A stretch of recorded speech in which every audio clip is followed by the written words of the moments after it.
Strasbourg. Entre 1985 et 1986, celui que la presse a surnommé l'étrangleur de la Roberceau fait régner la terreur dans ce quartier résidentiel.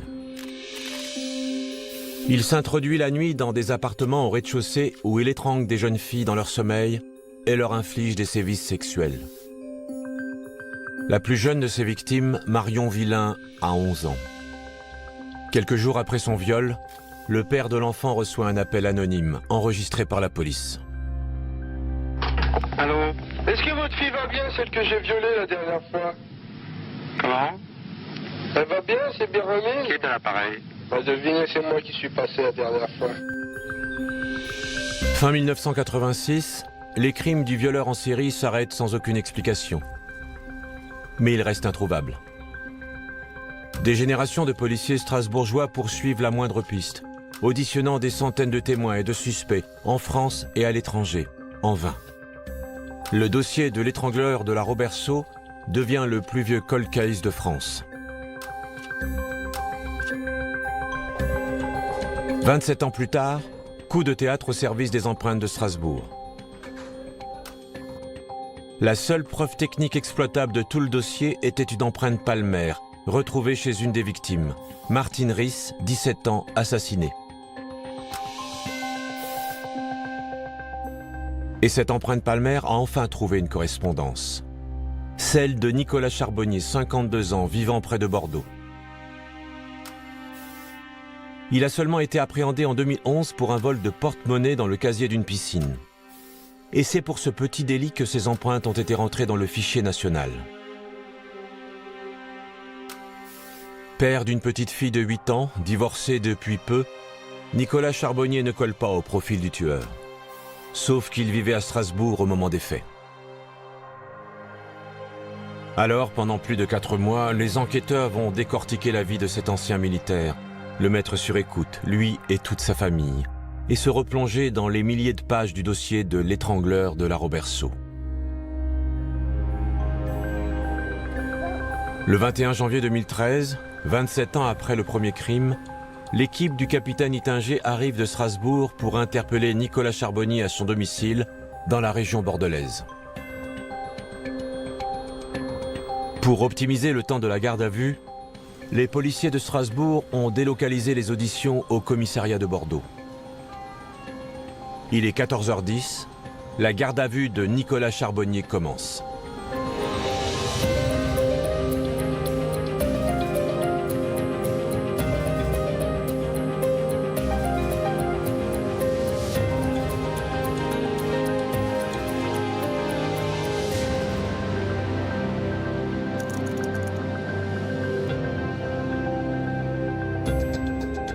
La garde à vue est une mesure de contrainte décidée par un officier de police judiciaire à l'encontre d'une personne soupçonnée d'avoir commis ou tenté de commettre un crime ou un délit.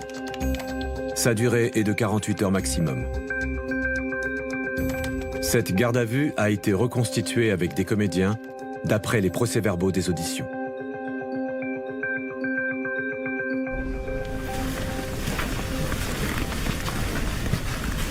J'ai 30 minutes. Merci. Bonjour, monsieur Charbonnier. Je suis Maître Baldé, votre avocat. Avant tout, j'ai besoin de savoir si vous avez été bien traité depuis votre interpellation. Oui, tout va bien. Nous, on n'en revenait pas. On a fait sa vie, il est marié, il a une petite enfant. Comment un gars qui a été un véritable prédateur chez nous, un tueur, un agresseur de femmes, un violeur dans les années 80, a pu se transformer en voleur dans un casier, dans une piscine. Là, on s'est dit, il y a un truc qu'on n'arrive pas encore à comprendre. Et si on se plante?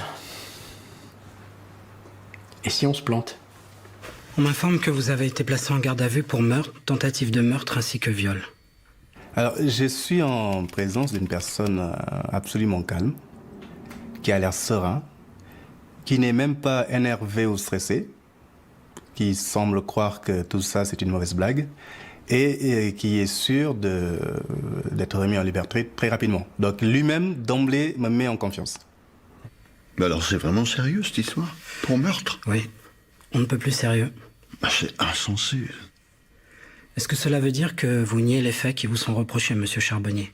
Bah, évidemment. L'avocat commis d'office, on lui a pas ramené les 15 tomes du truc, hein. Donc, bon, je lui ai dit ce que j'avais envie de lui dire. C'est-à-dire, rien. Ou pas grand-chose. Donc, en fait, c'est une discussion de dupes à ce moment-là, entre un avocat qui connaît pas son client et le client qui connaît pas l'avocat. Elle va juste dire, est-ce que vous avez été frappé par la police? Non. Ben, on va y aller maintenant, hein. On va aller parler aux flics.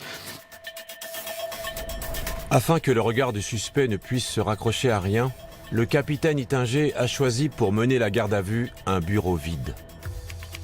La première audition peut commencer, il est 17h30. Range-moi ça, s'il te plaît. On n'en aura pas besoin. Un verre d'eau? Volontiers. Ce dossier de l'étrangleur de Laurent Berceau, c'est une plaie. Tous mes collègues ex-chefs brigade criminelle se sont cassés les dents dessus, et c'était, je crois, le seul cold case qu'on pouvait avoir chez nous à Strasbourg. On est un peu fébrile, c'est-à-dire que là, on est dans la phase finale d'un jeu qu'on prépare presque depuis 5 mois. Hein, voilà. Et on sait que c'est maintenant que ça va se jouer.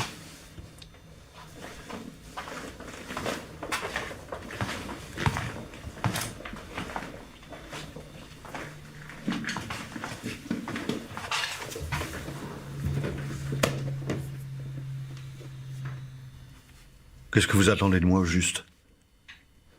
Eh ben, on va te poser quelques questions. Rien de trop compliqué. J'ai pas l'habitude, c'est la première fois que je suis interrogé par les services de la police. Ça fait combien de temps que tu vis à Saint-Jean-d'Ilac? Ça fait plusieurs années maintenant, oui. Et avant ça? Pendant 4 ans, j'ai habité Pessac. Bordeaux, avant ça, environ 10 ans. J'ai presque passé toute ma vie dans la région. Ah, t'es né dans le coin, alors? Non. Ma famille a pas mal bougé quand j'étais enfant.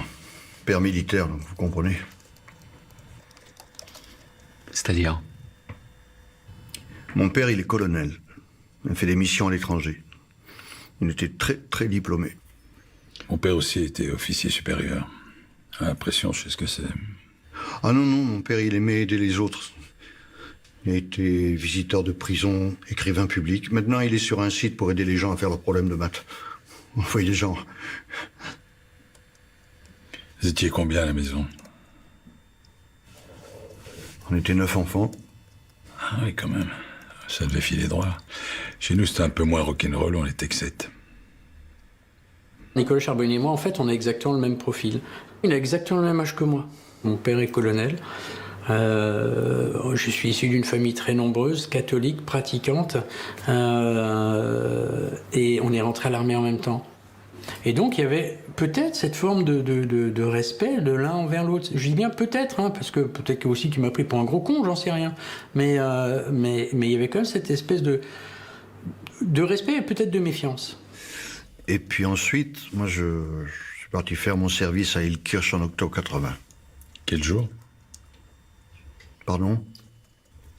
Moi aussi, je vivais dans le coin. Je suis rentré à l'armée en octobre 80. C'était le 12 octobre. Ben ça alors. Même jour que moi. C'est donc de Strasbourg dont vous voulez me parler? Nicolas Charbonnier comprend que le capitaine Ittinger a fréquenté le même Strasbourg que lui dans les années 80 en tant que soldat du rang. Mais il ignore que les enquêteurs s'intéressent de près à son dossier militaire. Il n'est resté que 5 ans à l'armée et n'a obtenu que le grade de sergent, bien loin de la prestigieuse carrière de son père. Année après année, les notes et les appréciations sont sans appel. Donc le fait que Nicolas fasse soldat du rang, qui monte jusqu'à sergent, mais qu'il soit médiocre et qu'au bout de 5 ans il se fasse lourder, je pense qu'en revenant chez lui, il n'a pas dû revenir triomphant, quoi, hein. Donc je pense qu'il devait être assez mal vis-à-vis de son père, quoi. Il est certain que la figure du père était peut-être trop idéalisée pour lui, était trop exemplaire, et que cela a amplifié son sentiment d'échec quand lui-même a voulu faire une carrière militaire.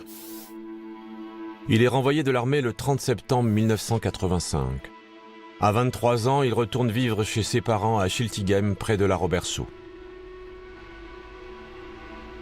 À quelques rues de là, une semaine plus tard, une jeune femme est violée dans son appartement au rez-de-chaussée.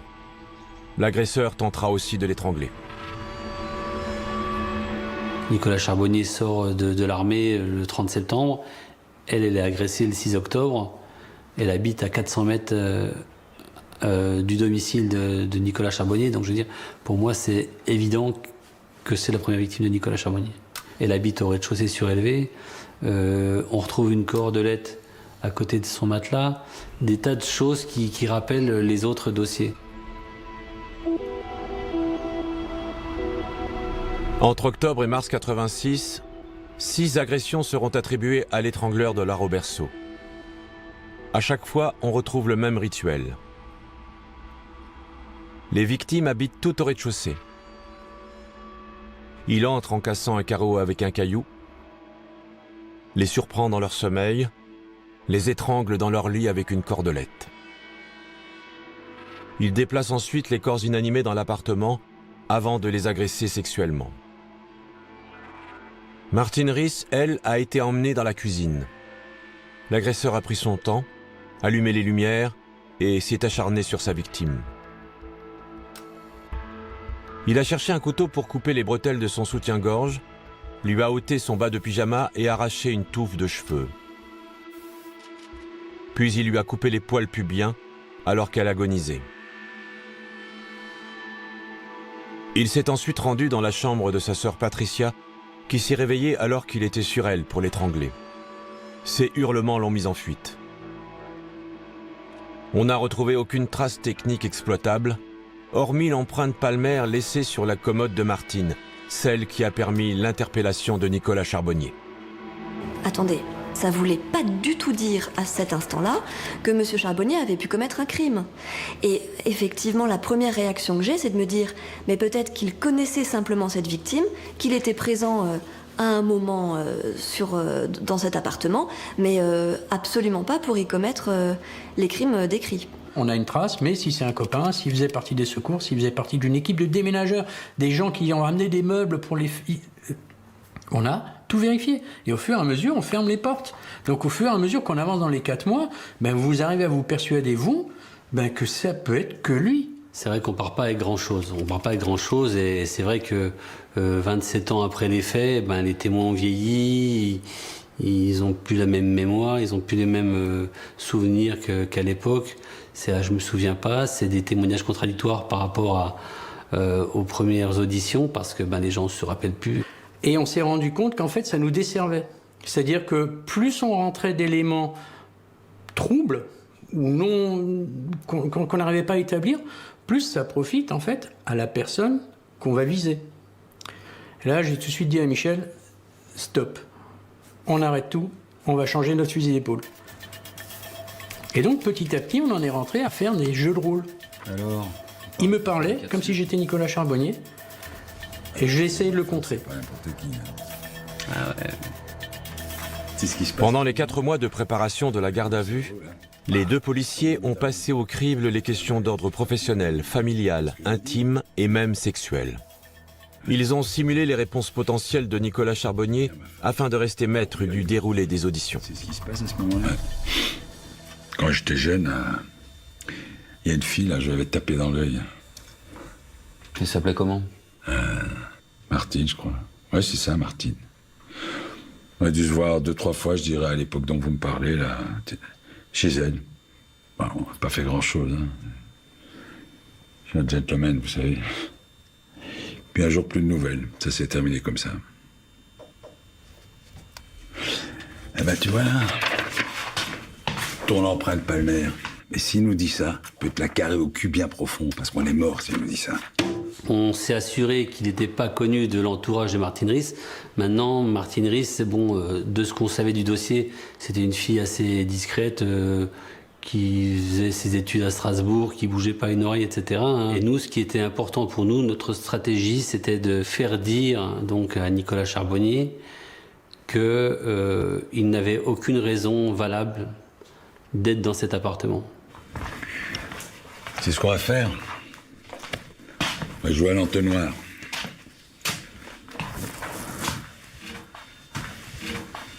Tu te souviens du chalet? Quoi? Ça, c'est ma première question que j'ai posée. Le chalet, c'était une boîte de nuit pour à Strasbourg. Les militaires sortaient. Donc toutes nos auditions sont déjà écrites. Quelles que soient les réponses qu'ils pouvaient nous donner, il fallait qu'on reste sur notre trame à nous, et uniquement notre trame. Parce qu'on savait exactement où on était et où est-ce qu'on voulait arriver. Tu te souviens du chalet? Je me souviens très bien. J'allais le week-end, boire un verre, me détendre. C'était très couru à l'époque. Ouais, tu parles. Un vrai piège à gonzesse. Ouais, moi, j'allais surtout pour l'ambiance. Tu sais, on sous-estime toujours le prestige de l'uniforme. Ah, avait de quoi faire. Pas vrai? Ouais, c'est sûr. Je pense à un truc. Si ça se trouve, elle a peut-être connu les mêmes filles. Je ne crois pas, non. Et les filles que tu rencontrais à l'époque, tu finissais la soirée chez elles en général? Ça pouvait m'arriver des fois. En fait, avant mes 17 ans, j'ai pas couché avec beaucoup de... En fait, avant mon ex-femme, on peut dire que j'ai rien eu de sérieux, quoi. J'étais pas non plus un grand séducteur. D'accord. Donc si je te dis Carole Reichelt? Ce nom ne me dit rien. Gisèle Tin? Pas la moindre idée de qui ça peut être. Voulez-vous en venir? On ne voulait absolument pas qu'il puisse nous dire qu'il connaissait Martine Riss. On a noyé le nom de Martine Riss parmi des noms d'autres femmes apparues dans le dossier, quoi.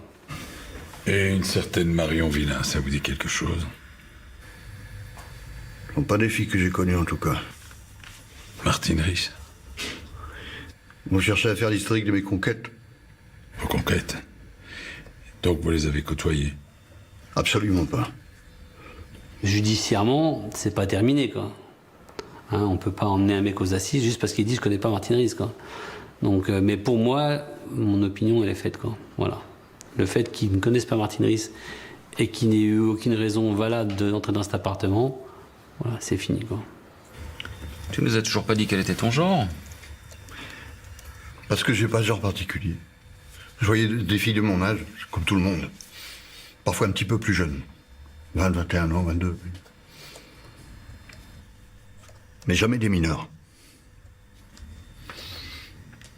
Et des filles mineures au chalet, il y en avait aussi. Je le sais, puisque j'y étais. Hein. Donc ça faisait partie vraiment des premiers points de passage importants qu'il fallait que l'on marque sur le papier. C'est qu'il n'est pas sorti avec une fille mineure. Martine et Marion sont mineurs, les modes opératoires sont identiques. Dès 1986, les enquêteurs relient les deux affaires et font appel à un psychiatre pour les aider à établir un premier profil de l'étrangleur de la Roberceau. Les éléments dont j'avais disposé ne permettaient pas de dresser un véritable portrait robot, sinon de définir la démarche sadique et cette logique, on peut dire, ce fonctionnement. Alors, l'histoire, pourquoi raser les poils pubiens? Peut-être que c'est un trait aussi qui rejoint la question de la pédophilie, à savoir d'effacer chez cette femme les caractères sexuels secondaires et d'en faire en quelque sorte une créature juvénile. Des traces de bave, de transpiration et de sperme ont été retrouvées sur les lieux des crimes, mais à l'époque, aucune analyse ADN n'a été faite car la technologie génétique était encore balbutiante. Et quand le fichage ADN a été généralisé, la mauvaise conservation des scellés a alors rendu impossible toute analyse. Nicolas Charbonnier sait qu'il a pu laisser des traces derrière lui, mais il ignore qu'elles ne sont pas exploitables. Tu sais ce que c'est l'ADN? Évidemment. Ce sont des cellules qui sont différentes pour chaque individu. Personne n'a les mêmes. Donc j'imagine que vous savez aussi ce que sont les empreintes digitales. J'ai lu des choses sur le sujet. Oui. Si on vous disait qu'on a retrouvé un élément de ce type attestant de votre présence sur le lieu d'un crime. Mais il faudrait m'en dire plus, comment voulez-vous que je me défende? Je pourrais avoir posé ma main sur le verre. Quelqu'un y trouvera mon empreinte. Et si vous vous faites tuer dans les 15 jours, est-ce que ça veut dire que je suis le coupable? On l'a retrouvé sur une coiffeuse, sur le bord. Comme si quelqu'un s'était appuyé dessus à tâtons, dans l'obscurité, la nuit. Tu vois, comme ça. Je comprends pas bien ce que vous me racontez. Je peux l'avoir poussé à des tas d'endroits dans ma vie, ça prouve rien. On l'a retrouvé dans une résidence privée. Un endroit où vous n'aviez aucun moyen d'entrer. Attendez. J'ai eu un boulot à la sortie de l'armée, ça m'avait marqué. C'était pour la société OBO. Je voulais installer des bureaux chez les gens. C'est un travail ennuyeux, là, extrêmement ennuyeux. Alors peut-être ai-je livré un bureau chez la personne dont vous parlez? Certainement comme ça que vous avez mon empreinte.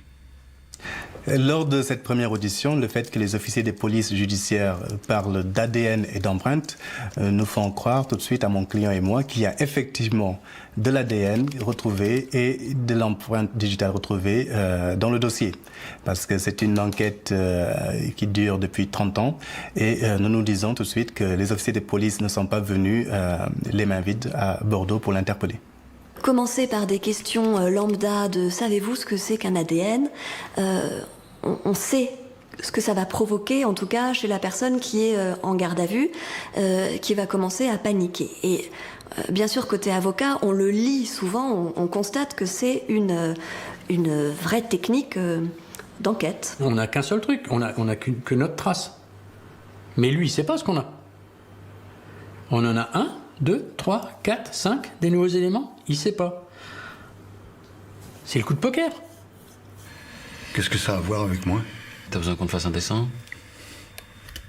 Cette empreinte, on l'a retrouvée chez une fille. Une mineure. Tuée. Oh mon Dieu. Il y a vraiment des gens qui sont capables du pire dans ce monde. Ouais, et le coupable a jamais été arrêté.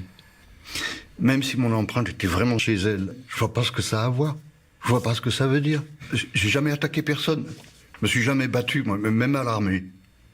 Non, attaquer une petite fille, non. Non, ce coupable que vous cherchez, vraisemblablement, ça peut pas être moi. Pour moi, ma fille, c'est une princesse. C'est bon. Maître, on arrête l'audition. Pourquoi?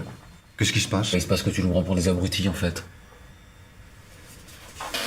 Ben, il mélange tout. En fait, il essaie de nous apitoyer. Il essaie de nous dire, regardez, la preuve que j'ai rien fait, c'est que j'ai une fille et que je l'adore, quoi. Mais je veux dire, oui. Et alors? Et alors? Si c'était aussi simple, effectivement, on lui dirait, ah, excusez-nous, on savait pas que vous aviez une fille, bonne journée, au revoir, quoi. Mais non, c'est pas aussi simple que ça. À la fin de chaque audition, la loi oblige les policiers à faire signer aux prévenus les retranscriptions sur lesquelles apparaissent l'intégralité des faits qui lui sont reprochés, ainsi que le nom des victimes.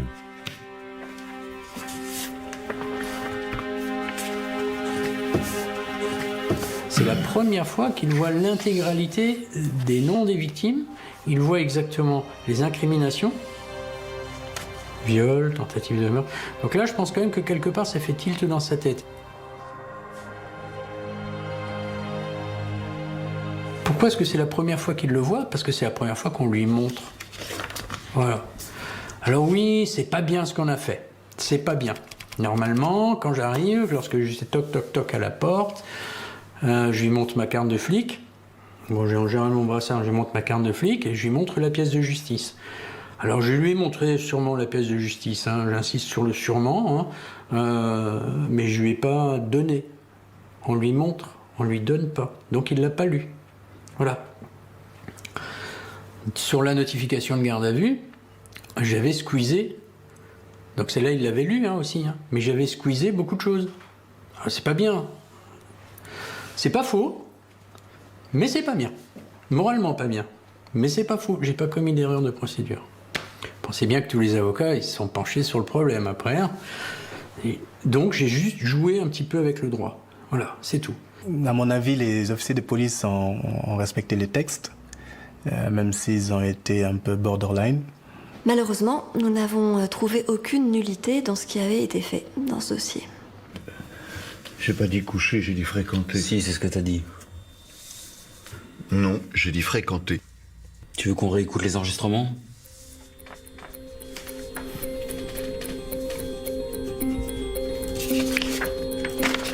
Nicolas Charbonnier ignore que depuis quelques heures, son ex-femme, avec qui il a vécu presque 20 ans, est auditionnée par un autre policier. Elle sait rien. Elle ne sait absolument rien. Et c'est quand même époustouflant. Et elle le reconnaît. Ils n'ont jamais parlé ensemble de leur passé respectif. Quand je demande à Karine Charbonnier de savoir si son ex-mari, qui plus est le père de sa fille, peut être l'auteur de ces faits, elle n'est plus à ce moment-là dans l'incompréhension. Elle est dans le déni. Le père de sa fille ne peut pas avoir commis ces faits. Il est parfait. C'est le papa idéal. Ça peut pas, ça ne correspond pas. J'aimerais seulement savoir où est ma fille. C'est bon pour ta fille, tes beaux-parents s'en occupent. Par contre, ta femme... Mais vous êtes en train de briser ma famille. Nicolas. On sera encore là demain, si tu changes d'avis.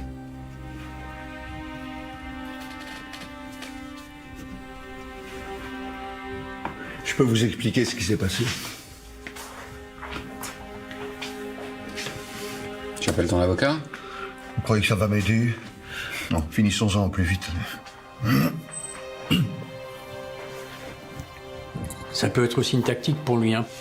Est-ce qu'il va essayer de noyer le poisson? Est-ce qu'il a essayé de nous la faire à l'envers en nous faisant copain-copain? Il faut toujours se méfier. Donc nous, Mich et moi, toujours impassibles. Tu veux nous parler? Tu nous parles. Tu nous parles, on t'écoute, on enregistre, point. Il est 19h30. Sa garde à vue dure depuis plus de 5 heures. La deuxième audition s'enchaîne sans tarder et sans avocat.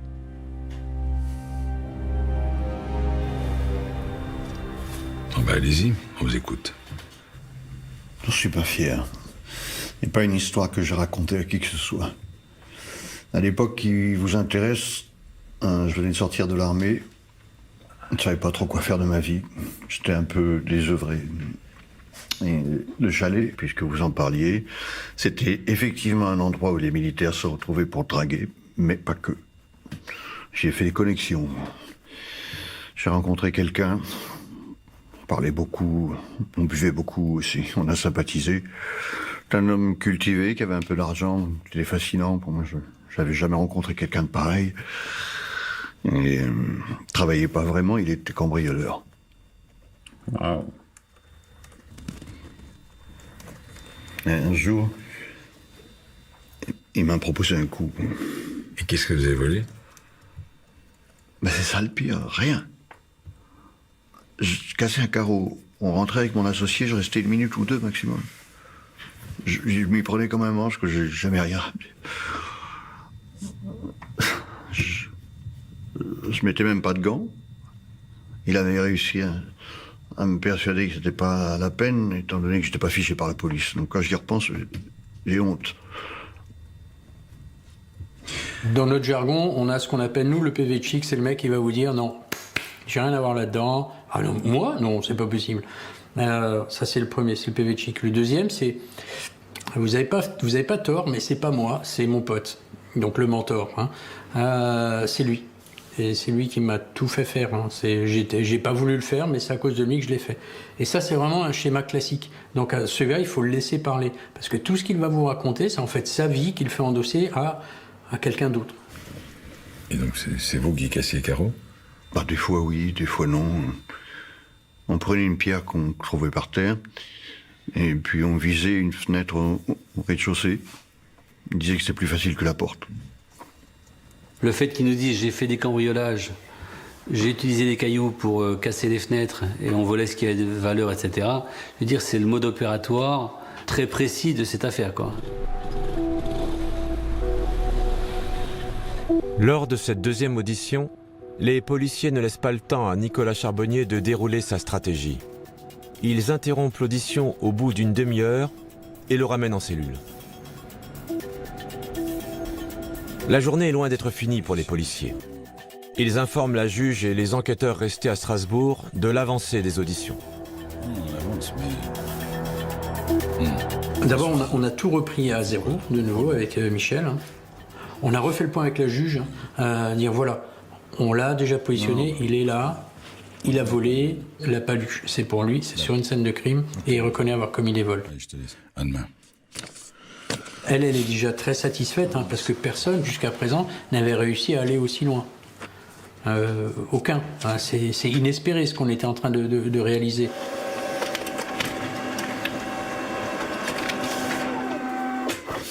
Sans surprise, la juge autorise la prolongation de la garde à vue. Ils vont pouvoir le garder 24 heures de plus. Mais manquant de preuves, ils ne vont pas se précipiter. Ils vont le laisser mariner en cellule. On veut qu'il se fourvoie, quoi, voilà. Là, on veut qu'il le mette dans des conditions psychologiques telles que le lendemain matin, voilà, il sache plus où il est, quoi. Voilà. La garde à vue dure depuis plus de 24 heures.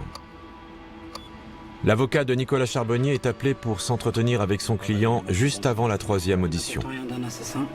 Je ne suis absolument pas au courant qu'il y a déjà eu une deuxième audition la veille. Je suis absolument surpris. Je lis ici que vous avez raconté avoir commis des cambriolages. Je comprends par la suite qu'effectivement, il s'est cru obligé de donner des éléments pour mener les enquêteurs en bateau. Pour justifier la présence de son empreinte palmaire, Nicolas Charbonnier a reconnu avoir volé chez les sœurs Ries. Mais les policiers ont besoin que l'adresse de Martine Ries soit formellement inscrite dans le PV d'audition. Après 18 heures passées en cellule, Nicolas Charbonnier semble épuisé. Bon, on va reprendre là où on s'est arrêté hier. Tu nous as parlé de 4 effractions. Tu te souviens des autres? Non, là, franchement, vous m'en demandez beaucoup. Là. Je veux dire, on s'est rendu dans 2 appartements, c'est vrai, mais il y a eu également 2 maisons.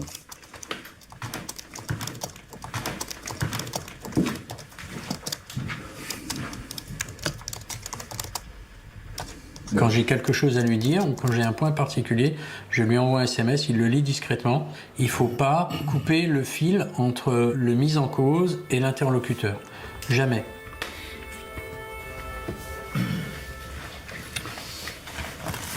Bon, je reprends parce qu'il faut être bien précis. Tu as reconnu t'être introduit au domicile des sœurs Ries, 3 rue d'Alinden, Strasbourg, dans le quartier de la Robertso. On a retrouvé ton empreinte palmaire. C'est bien ça? Oui. On l'écrit, il n'a pas plus de réaction que ça. Il aurait très bien pu hurler, son avocat même aurait pu hurler, ce qui veut dire que, de facto, c'est acté. On est d'accord. Il ne dément pas, parce que ça ne fait pas de lui un violeur, et surtout, il veut expliquer comment son empreinte ou éventuellement son ADN, parce qu'il pense toujours que son ADN a été retrouvé. Donc comment ces éléments se retrouvent chez les victimes.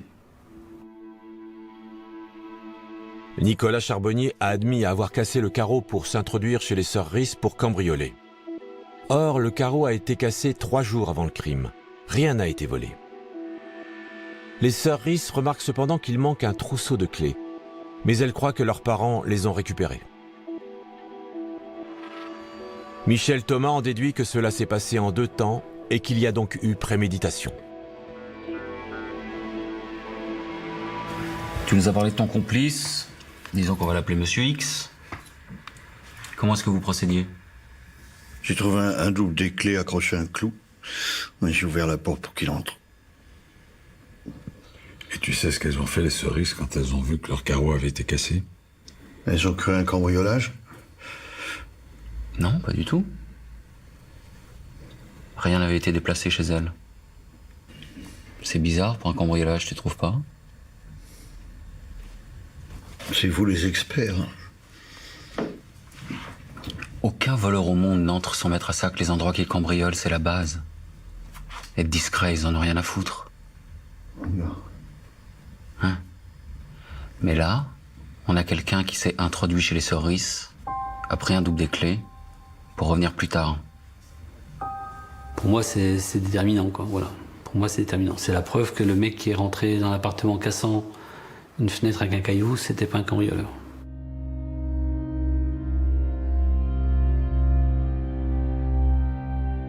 Tu savais qu'il vivait là? Non, pas du tout. Je suis venu pour cambrioler. Seulement pour ça. La fiche de cinéma, les livres scolaires sur le bureau, ça t'a pas mis la puce à l'oreille. J'ai rien vu de tout ça. J'arrive à me souvenir de certaines choses, à retrouver certaines images. Mais pour d'autres, c'est flou. T'arrêtes de nous prendre pour des cons? Si tu veux mentir, mens mieux ou arrête, s'il te plaît. Non mais pour qui vous vous prenez me parler sur ce ton, hein? Vous me tombez dessus comme des pitbulls depuis tout à l'heure. Mais je suis très calme. Rassure-toi. Bon, et les autres appartements. Le premier, par exemple, il ressemble à quoi? C'est la même chose. Dans mes souvenirs, il est situé au bord de l'île. Quand on y est rentré, on a commencé à fouiller, sauf que j'ai entendu des gens qui ronflaient, j'ai pris peur. Et je suis allé voir. Il y avait des gens qui dormaient. Je suis parti. Point final. On s'attendait pas du tout à ça. On s'attendait à ce qu'il nous raconte un peu n'importe quoi, comme il avait fait avant. Et là, la façon dont il parle du premier appartement, on se rend compte que c'est la description exacte de l'appartement de Marion Villain, quoi. Marion.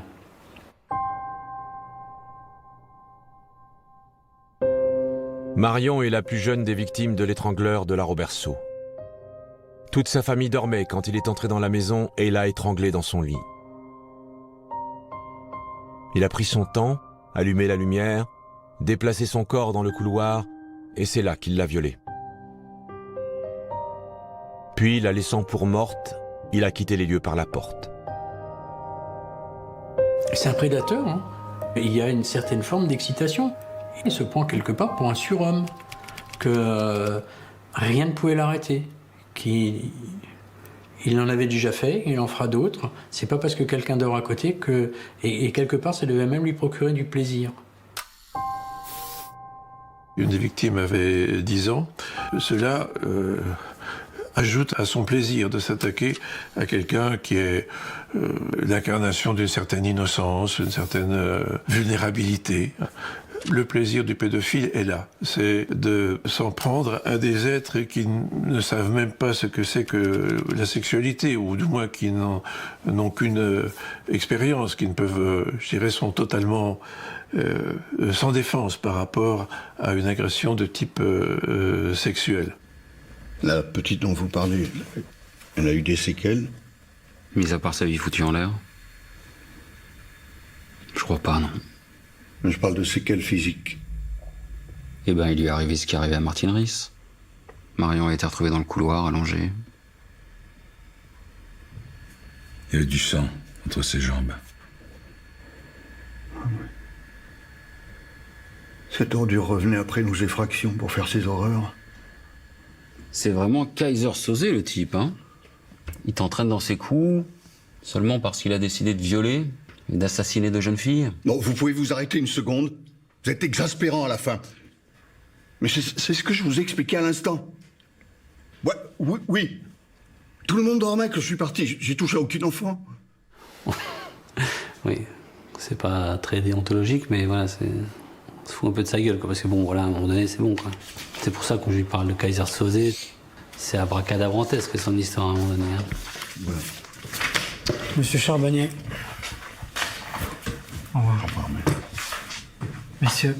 J'ai compris que ce que m'avait dit mon client lors de l'entretien n'était pas absolument la vérité.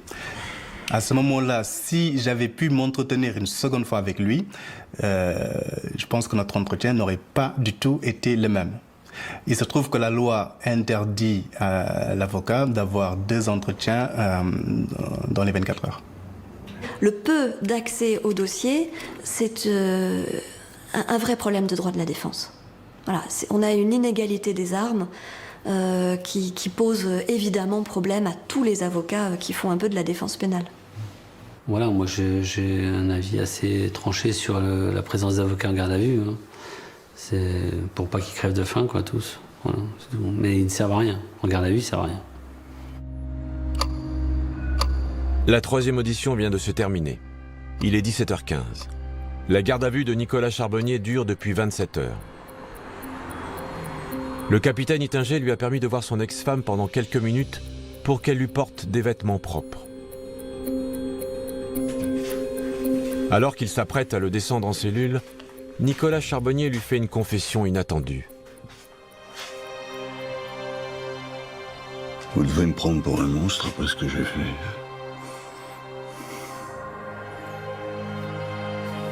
Il m'a dit ça, mais on ne peut pas en faire état, on ne peut rien en faire. C'est quelque chose qu'il m'a dit de lui à moi. Je ne peux pas m'en servir en procédure. Je ne veux pas le relancer là-dessus, parce qu'on peut arriver à une situation de blocage également, en disant non, toi tu me mens, ou vous me mentez. Je vous ai jamais dit ça. Donc il me l'a dit à un moment. Je suis suffisamment intelligent également pour le garder pour moi, enfin je l'ai partagé avec Mich, mais on ne s'en resserre pas. À la veille de la 4e audition, non seulement ils ont des aveux inutilisables, mais en plus, ils ne peuvent pas profiter de l'erreur de Nicolas Charbonnier. Nous, on n'est pas prêts. Comme je dis, nous, on est parti en fait là-bas pour la paluche dans l'appartement des sœurs Riss. Marion, on connaît son histoire, on connaît, mais on n'a rien pour la rattacher. On n'a rien. Okay. Ils ont la nuit pour établir une nouvelle stratégie. Ils la préparent avec les enquêteurs restés à Strasbourg, qu'ils leur communiquent à leur tour les dernières auditions de la famille de Nicolas Charbonnier.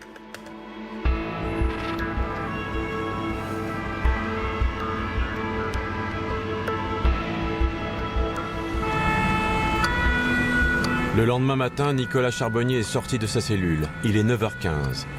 La garde à vue est commencée depuis 43 heures.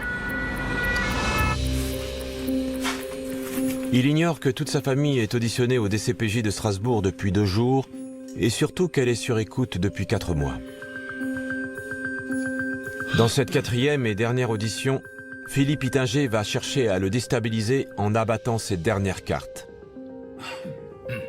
En s'appuyant sur son point faible, sa famille. C'était l'époque où il traînait avec son pistolet d'alarme, ses couteaux. L'époque où il faisait ses conneries. C'est ce que c'est, ça? C'est l'enregistrement d'une conversation téléphonique entre vos frères Thomas et Jérôme, il y a 2 jours, à 16h.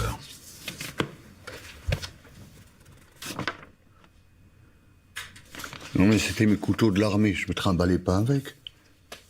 Donc vos frères se trompent? Oui, ils se trompent. Et la vie de votre père, ça compte beaucoup pour vous? D'après lui, vous auriez giflé une femme qui aurait porté plainte contre vous alors que vous étiez encore à l'armée. Ce qui aurait entraîné une comparution devant le tribunal et une condamnation à une peine de 6 mois avec sursis. C'est pas possible. Ça n'existe pas. Ce que vous dites, là...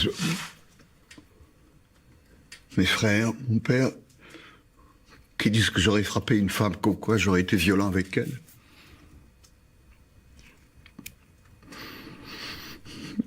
Je m'en souviens pas. Je ne me souviens pas. Jamais fait de mal à personne. Non, je crois que mon père se trompe. Je vais devoir lui en parler. Moi, je crois que vous mentez, monsieur Charbonnier. Je n'ai rien à vous répondre. Maître. Monsieur Charbonnier. Vous pouvez nous parler de votre relation avec votre fille et votre ex-femme, s'il vous plaît. Nous avons été très heureux ensemble. Les faits qu'on lui reproche sont tellement abjects, j'essaye de le rendre plus humain. Et ma fille, je ne vis que pour elle. Quand je ne suis pas avec elle, je prépare les moments où on va se retrouver. Ma fille, c'est certainement ce que j'ai de plus précieux au monde. C'est mon trésor. Ma fille, c'est ce que j'ai de plus précieux au monde. Ma fille, c'est mon trésor.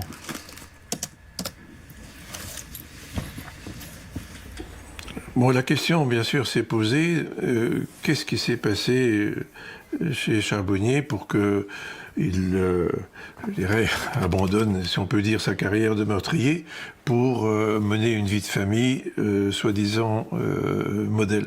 Je n'ai pas souvenir dans ma carrière d'expert d'avoir observé chez quelqu'un une telle métamorphose de la personnalité. Je dirais, cet homme exemplaire n'était pas un autre Charbonnier, fondamentalement, que celui qui avait commis les crimes dans les années 86. Nicolas Charbonnier vient de passer 47 heures en garde à vue, dont seulement 6h45 en audition.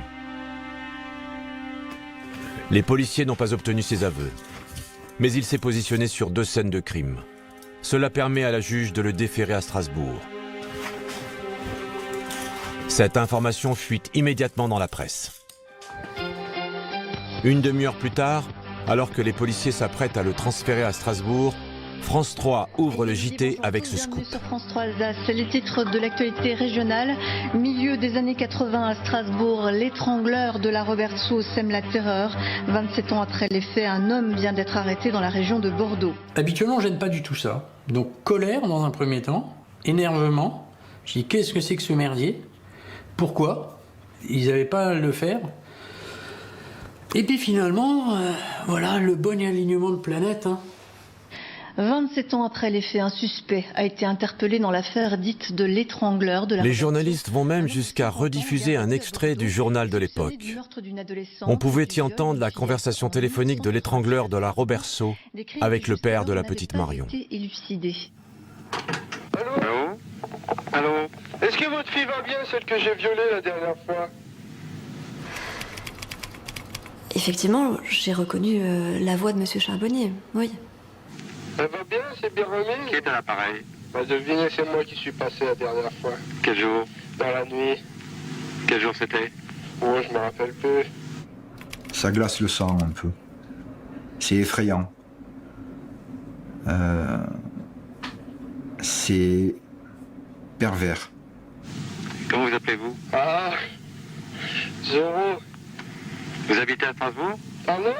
Vous habitez Strasbourg? Ah, vous êtes de la police? Allez, salut.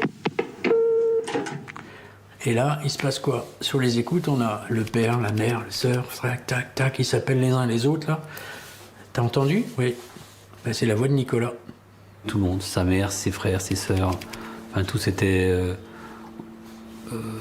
catastrophés, quoi. Détruits, mais tous l'ont reconnu. Donc du coup, ça nous a économisé une expertise, quoi. L'instruction se poursuivra à Strasbourg pendant 3 ans. La juge obtiendra les aveux de Nicolas Charbonnier après lui avoir lu les réactions de sa famille qui ont reconnu sa voix sur l'appel anonyme. En plus du meurtre de Martine et du viol de Marion, il avouera 2 autres viols qui, eux, seront prescrits. Plusieurs des victimes seront présentes le jour du procès, dont Marion Villain, qui a maintenant 40 ans.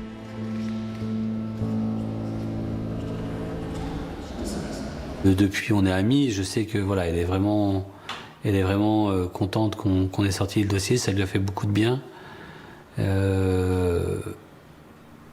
Et c'est clair que voilà, on fait aussi ça pour ça. Que je veux dire, on ne demande pas des médailles, mais je veux dire voilà, quand les gens sont satisfaits de notre travail, et là, je pense qu'elle l'était, que ce soit Marion, Patricia, ça fait plaisir, quoi. Voilà. Je resterai toujours persuadé, je pense que Michel aussi, que dans la salle, on avait également d'autres victimes qui sont juste venues le voir, qui sont venues voir comment est-ce qu'il allait être puni et qui n'avaient jamais osé déposer plainte. On en est persuadé. L'étrangleur de la Robertsau, âgé de 53 ans aujourd'hui, a été reconnu coupable de l'ensemble des chefs d'accusation pour les crimes commis en 1986 à Strasbourg.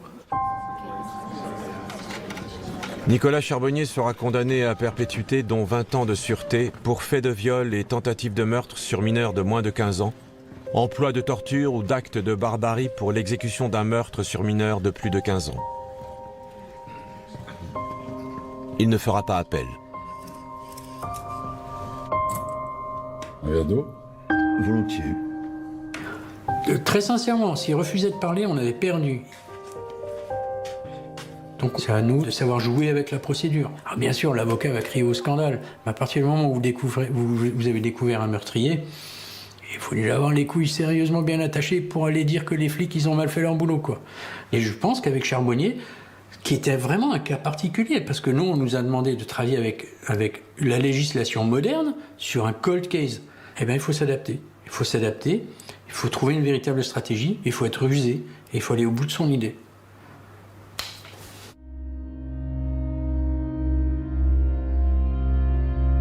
Pour les policiers, il reste cependant une question majeure.